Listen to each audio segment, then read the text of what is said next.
See some folks are already here joining me. I appreciate that. It's been a while since we've seen each other. I went out in the backcountry on a big wilderness excursion, and I've been planning for that for ever and ever and ever. Finally got to do that, and my buddy come down with the flu right in the middle of it, and then of course I come home and I come down with the flu. Man, it kicked my keister. It was rough. So there was that disrupted things a little bit. And then today is the Great American Eclipse of 2024. And totality, or near totality, I think is like 98% here where I'm at, was scheduled to happen at 3:12. But I said to myself, there's no way I'm missing another live stream or scheduling the live stream so that it's at a different time than we're used to. I want to get back to my schedule. So here we are. It's 3:30 p.m. Eastern Standard Time, and the eclipse is happening outside, but yet we're here. I'm still a little bit under the weather, but I'm still here. And I've got some interesting things to talk to you all about. But I'd like to know how you're doing. If you guys want to chat at me, type something to me and let me know how you're doing. I can see how many people are here. I can't see who is here though. So let me know. Let me know where that you're here and that you can hear me and you can see me and all that stuff. Por favor. Of course, the way we're going to do this is the way we always do it. First part's going to be open to everybody. We'll get a few minutes in, 20 minutes or so.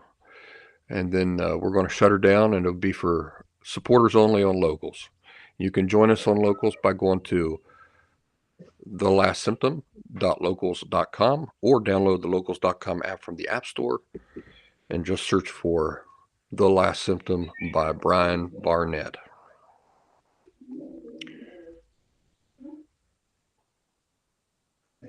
My dog is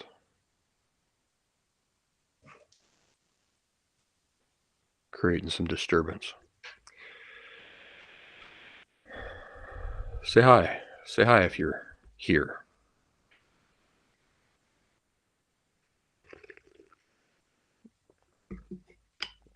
You know, the thing about eclipses is that you really just got to stand there and kind of soak it in, because it's not like a lot of other things where you can take pictures of it and share it with your friends and everything. No, you kind of got to put the phone away and just kind of soak it in. All right, well, I'm going to go ahead and start sharing some of the things I wanted to share. And then as people come in, I'm sure that a lot of people are occupied today with the eclipse. And that's fine. Let me share some of the thoughts that I had to share and get that started. Get to my notes. Okay, here was a thought that occurred to me.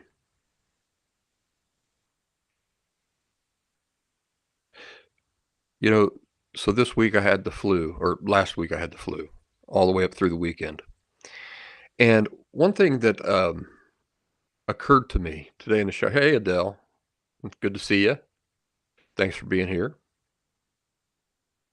One of the things that occurred to me while I was having the flu was that for the first several days, I'm just kind of like, all right, I just got to endure this. Eventually it's going to go away. I'm going to feel better. And I was patient. I was patient with the process. I was taking care of myself and everything. But it got to a point where, for example, because I had all this phlegm and everything, and I'm taking all this medicine, there's certain things that I can't have while I'm sick. So whiskey, for example. I know everybody talks about hot toddies. Whiskey is not a great idea in intoxicating amounts when you're really sick. In my experience, it weakens your immune system and puts off recovery. So I couldn't have any whiskey while I was sick. Another thing was milk. Man, I love white milk.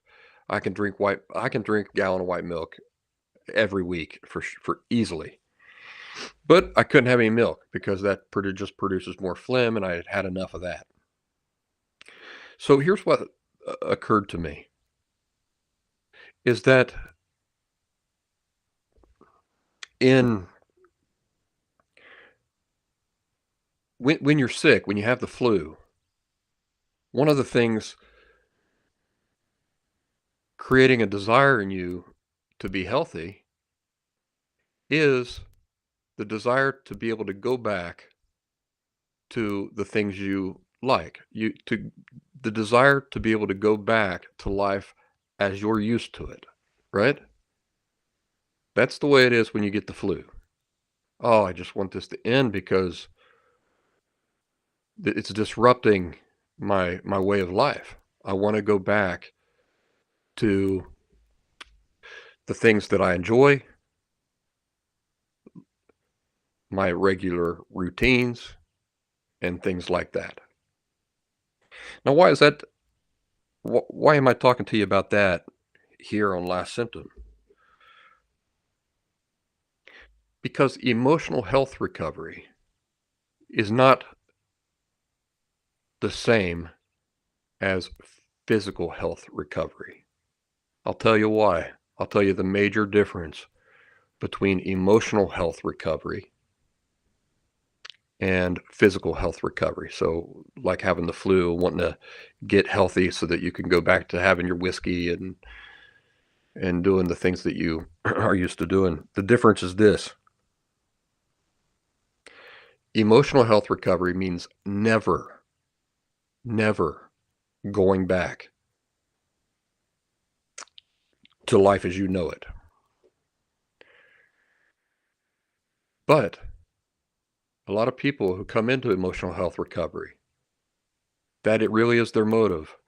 They're being motivated by like a girlfriend or a wife or a husband or a boyfriend or something, or family or friends being pressured to do this. And what is it that they want to do? They just want the disruption to their way of life to end. I hope you're following me. This is profound. This is a profound thought. What's the problem with that? The problem with that is that when you're emotionally unhealthy, your way of life is not something you should ever want to go back to. You should be wanting to escape it and learn something new, something that's better for your life. See? That's the difference between like me having the flu last week and, oh man, I just want this to end. I want to get healthy so that I can go back to my way of life. This is disrupting my way of life. That works when you're physically unhealthy. But when you're emotionally unhealthy, it doesn't work. Because going back to the way you were used to doing things means never not experiencing the same issues and problems that you've always experienced till now. Does that make sense? Hey, Nana. Hello, everybody. What do you think about that little insight there? Emotional health recovery means never going back to the way of life that you have known, or that is preferable to you, or that is comfortable to you. And a lot of people might hear that and think, well, that sucks, because then it means that don't you go on to live a life of discomfort, like you're doing all this stuff that you don't really want to do, but you're just doing it anyway. No, it's becoming comfortable with something that you don't know and that you've not been comfortable with until now. So it's not like, I walk around all the time now uncomfortable with my life. No, I'm at peace and happy with my life. But I had to become comfortable with something that I was unfamiliar with. it had to make sense to me. I had to see how it was superior to my preferred ways of living and thinking and my preferred perspectives and stuff like that. And now it is my preferred way. Now it would be harder for me to go back to the old way. That doesn't appeal to me at all. Those ways of living. Well, what's on your all minds? I got a few more things to talk about, but I've actually got a pretty good note list here of things to talk about just in case nobody else had anything that was on their mind. But if you've got something on your mind, I'm happy to talk about that.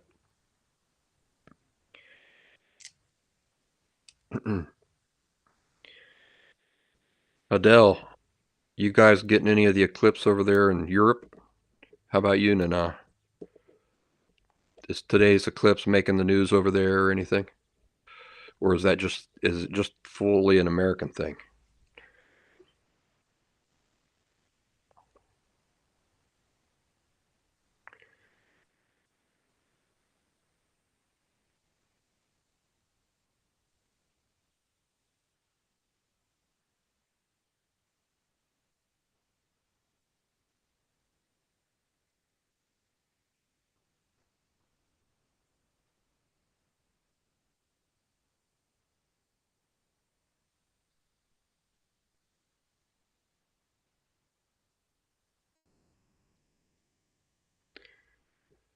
No eclipses there in Africa. Nana, do you happen to know when the next eclipse is for you, where you're at? I think the next one here isn't until like 2044.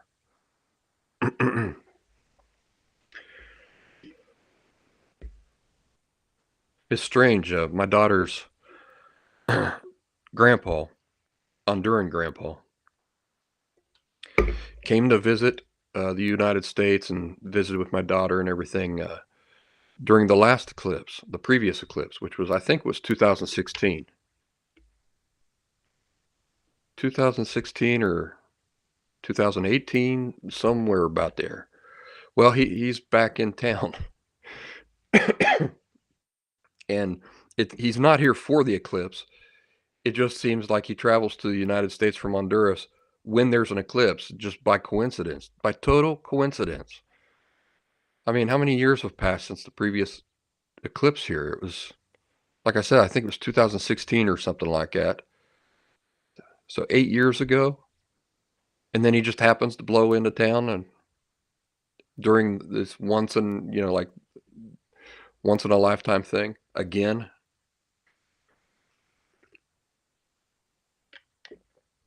Adele says, I've made such progress in my life, in my emotional health. At the moment, I'm going through a lot of changes, and thanks to seeing things a lot clearer, I can move on in my life. No eclipse here. Um, that's nice to hear, Adele. You know, I'm pretty fond of you, and I remember when you come in originally to the group, and I started getting to know you. Um, I don't want to speak into a lot of detail, but there were some things you were struggling with, and it seems like as time has gone on, you've come to peace with some of those things and found some stability.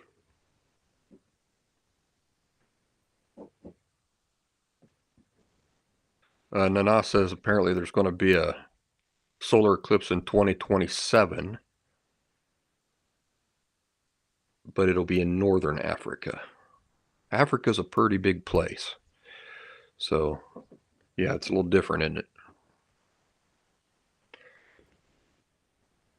It's not enough to say, "Hey, there's going to be an eclipse in Africa." You kind of have to know where geographically in specific terms to be able to know whether you're going to see it or not.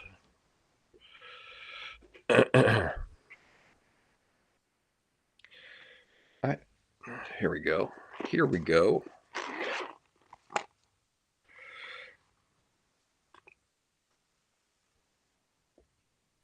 And Adele says she's made a big decision. She's moving back to Ireland next month. Well, I'll tell you what, you're going to have to get a hold of a good bottle of Irish whiskey for me. And then when I get to Ireland, I will celebrate. I've never been to Ireland. It's something I really want to do. Boy, my eyes are messed up today. My glasses are not helping at all. They're actually making things worse. All right, no glasses.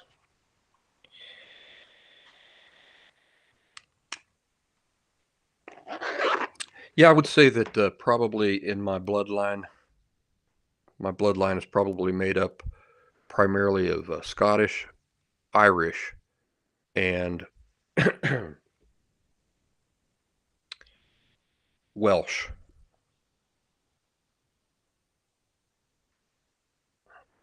Oh yeah, I definitely want to see Ireland. Let's see here. There you go. That camera's fickle, I tell you. Adele, you've been to the States? I know Nana has been to the States. Nana lived in Texas for a while.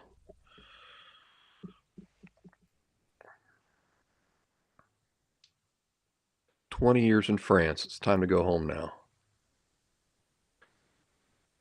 Am I allowed to ask what your age bracket is?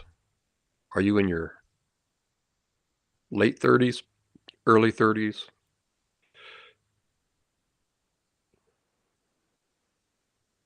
Oh, you lived in New York. Okay.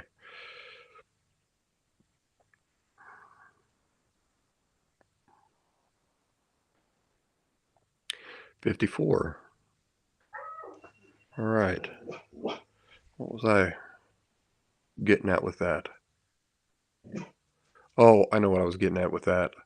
I was kind of comparing in my mind my experience of having lived in Philly and Boston and been away for so long from my home area, where I grew up, and then coming back to it.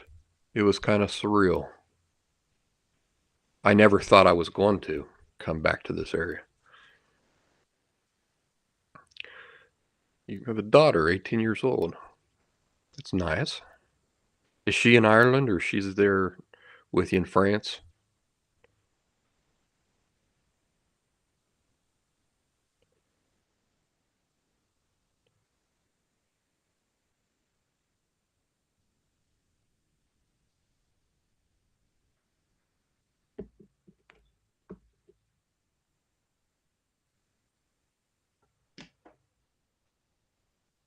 Okay. Does she have dual citizenship? French, Irish?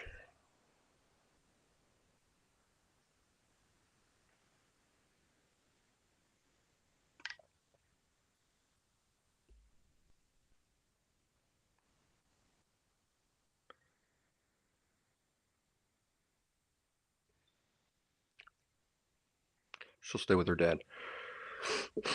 Well, I'm sure travel between France and Ireland is not that difficult, is it? You probably hop on an airplane, be at one place or the other in no time. Oh, that's right. Europe does things a little different than I'm used to. Okay. Doesn't need dual citizenship.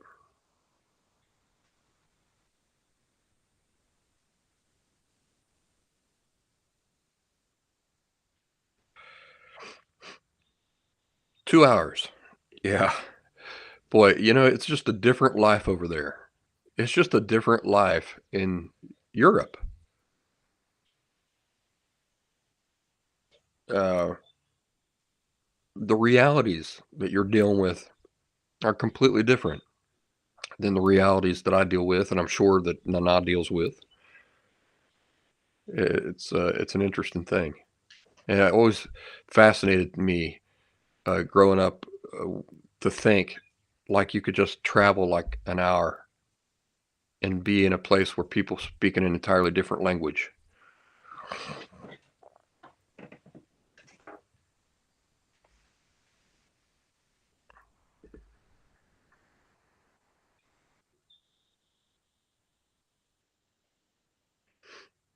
Not just a different language, but like multiple different languages. You go an hour this way, they're speaking a whole different language. And you go an hour this way, they're speaking a whole different language. Go an hour that way, they're speaking a whole different language. Completely different cultures. It's a fascinating thing. So your daughter's comfortable with your decision. Well, it sounds like a nice adventure. Good time in your life to have an adventure like that.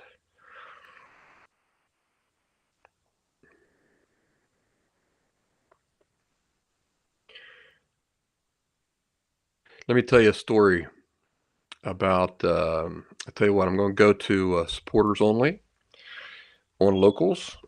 So if you folks are watching this on uh, YouTube or Rumble, consider joining us over there on our The Last Symptom Locals group. The rest of the conversation is going to be the more controversial stuff, private stuff, those sorts of things. But I have got some interesting things to talk about. So going to do that now. Local supporters only. Update stream.